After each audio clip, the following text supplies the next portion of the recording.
दाउदै होआलासिनो थाइजौ आरो सुजिनि एगलेस मेंग' केक बानायदोंमोन। ओरैबायदि गोथाव जाखादोंमोन गुरैनो। जेरै नायनो समायनाखाना गोथावबो बिदिनोखा आरो। नोंथांमोना सोर सोर बानायखो थाइजौ बोथोरनि मेंग' केक?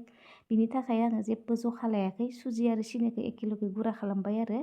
दानिया एसेमान मैदा होबाय आङो। बेकिं पाउदार, बेकिं सदा होबाय। मोजाङैनो नांजासे मिक्स खालामनोसै। बिनि उनाव दुंबुर गाइखेर होनोसै आरो। बेखौबो जखा लायाखै। नांगौ बैसा माने बिदिनो होबाय थानोसै फिदिं फिदिं। दानिया नै थाव होबाय आं रिफाइन थाव, बेखौबो जखा लायाखै। आंनि आन्दाज बियो आधा कापनिसायबो खमसिन जागोन आरो। बेखौबो मोजाङैनो नांजासे मिक्स खालामबाय। दानिया जाबाय, दसे खोबना दोनथ'नोसै। इथिंजाय थाइजौ थाइसे ब्लेन्ड खालामबाय आङो। नै बेहायनो बानायगोन नालाय थाव होनानै आङो रिफाइन थाव होनानै बेखौ मोजाङैनो फोनबाय आरो। बेहाय आं बाटार पेपार बाहायलाया, बेनिखायनो आटाखौनो होनानै बिदिनो फिदिंबाय। इथिंजाय आं कुकारखौबो प्रिहिट खालामना दोनखादो। दानिया नै बेहाय आङो बे ब्लेन्ड खालामना लानाय थाइजौखौ होबाय, संख्रि एसे होबाय, फिदिंनोसै। गाइखेरथ' एसे नांबावखागोन नालाय, बेनिखायनो गाइखेर होबाय नै।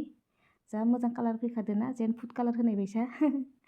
दानिया जाबाय, जोबनायाव आङो टुटि फ्रुटि होबाय आरो इसेमान आटाजों मिक्स खालामनानै, आरो सामुससे कारजि रोसि होबाय। दानिया मोजाङैनो फिदिंनोसै। बिनि उनाव खालामनोसै नै बेहायनो खालामगोन। नोंथांमोननोथ' आं गेजेर गेजेर देखायबायानो थाखायोना केक बानायनाय।